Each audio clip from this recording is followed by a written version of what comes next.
We turn today to 2 Corinthians in chapter 3 and verse 5. We were considering these verses in our last study, where Paul uses this phrase, a servant or a minister of the new covenant. And such confidence we have through Christ toward God, he says in verse 4.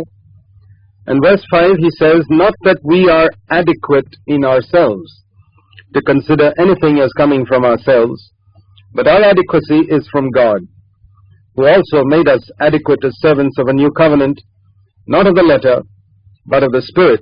For the letter kills, but the Spirit gives life.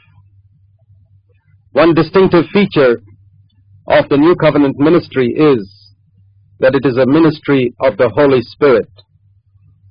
And this is why the Holy Spirit was poured out in abundance on the day of Pentecost, so that all could receive and all could be strengthened to be ministers of the new covenant. We must not think that only one who has given up his secular job and is in full-time Christian work can be a servant of the new covenant, for then the number of the servants of the new covenant would be very small indeed. Paul himself, who writes this, had a secular job. He was a tent maker, and he supported himself thereby and served the Lord as an apostle. So being a servant of the new covenant has got nothing to do with giving up our secular occupation, but rather it has got to do with the type of experience that we considered in our study of chapter 1 verses 1 to 8, of going through affliction and being strengthened by God and thus becoming qualified to be a minister of the new covenant. Now here we see Paul says that this adequacy can never come from ourselves, which indicates, verse 5, that however intelligent we may be, we're still not adequate to be servants of the new covenant. However many years we may have studied the Bible in some Bible school or college, it still does not qualify us to be ministers of the new covenant, because all that sufficiency is from man. And that sufficiency which comes through human intellect and human energies is never adequate to be a servant of the new covenant. It is through the power of the Holy Spirit. And it's possible for us to understand the message written in the New Testament and yet to minister it as a servant of the Old Covenant. We can speak New Covenant language with an Old Covenant spirit.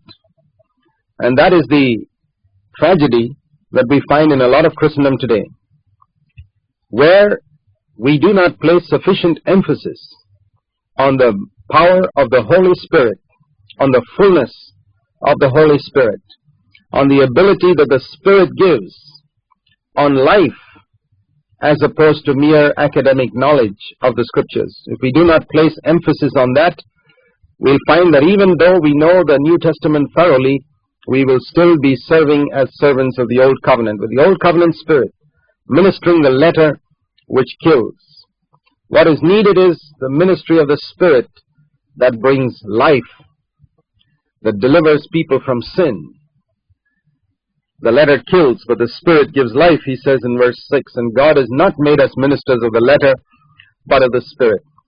And those of us who are in the ministry of preaching the Word need to ask ourselves whether we are in the ministry of the Spirit or of the letter. Are we ministering life or are we ministering death? The ministry of death, we read in verse 7, in letters engraved on stones came with glory, so that the sons of Israel could not look intently at the face of Moses because of the glory of his face fading as it was. We considered this in our last study, that the ministry that came through Moses was a mighty man of God, was a ministry in which the glory that shone on his face after he had gone into God's presence on the mount, we read about it in Exodus 34, faded after a little while. And that's always the case with the ministry of the Old Covenant. And when we live in the spirit of the old covenant, it results in that glory becoming less and less as time goes on. But that's not the way it is in the new covenant. In the new covenant, the glory increases. 10 years after being born again, the glory in our life should be far greater and far superior to what we had when we were first converted. How can we explain then so many people losing their first love and becoming backsliders after 5 or 10 years? It's because they have never entered into the glory of the new covenant at all. The ministry of the Spirit must be far more glorious than the ministry of death which came through the law.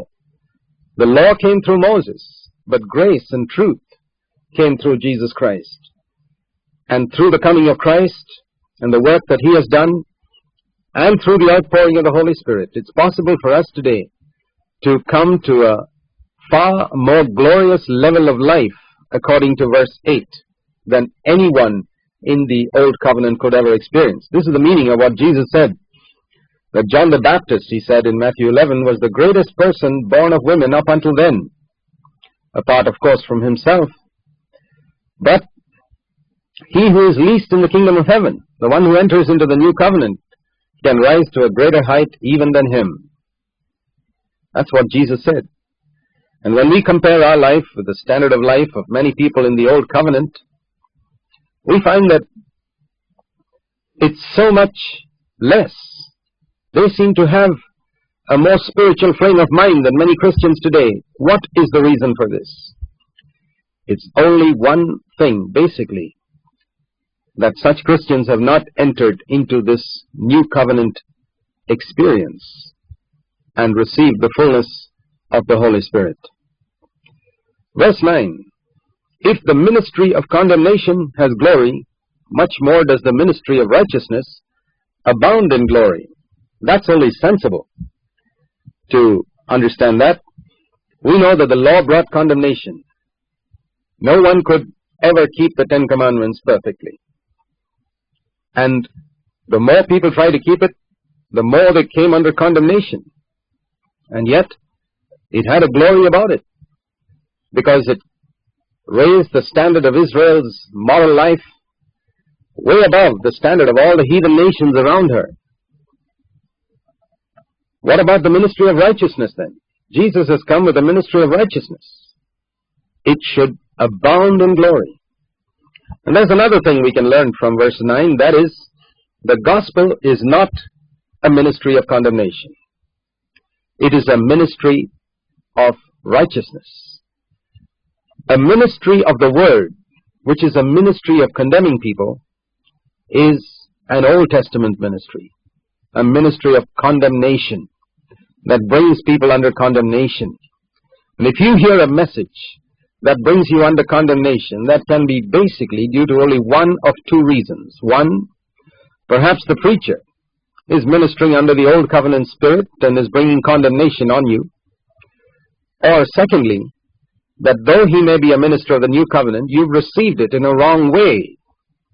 You haven't understood it aright, and therefore you've come under condemnation wrongly. But the new covenant was never meant to bring anyone under condemnation. It's a ministry of righteousness. It's very important for us to see this distinction in verse 9 between the Old Testament and the New Testament. The New Testament is a ministry of righteousness. It's not just a ministry of sins forgiven, which they had even in the Old Testament. Bless the Lord, O my soul, who forgives all your iniquities. Psalm 103. But it is a ministry of righteousness, which means one that delivers us from unrighteousness and from sin.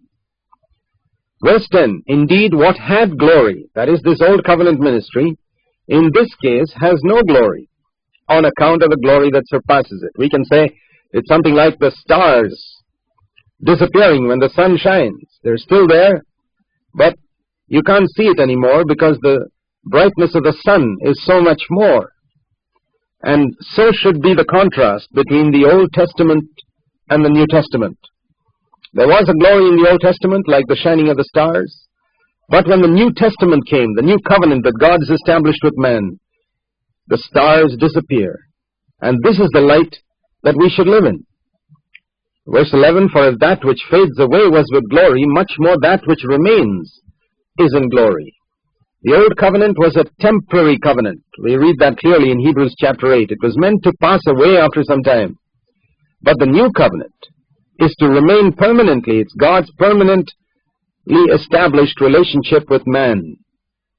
How much more glorious this new covenant ministry should be. And this is where we need to examine ourselves to see if this is indeed our experience.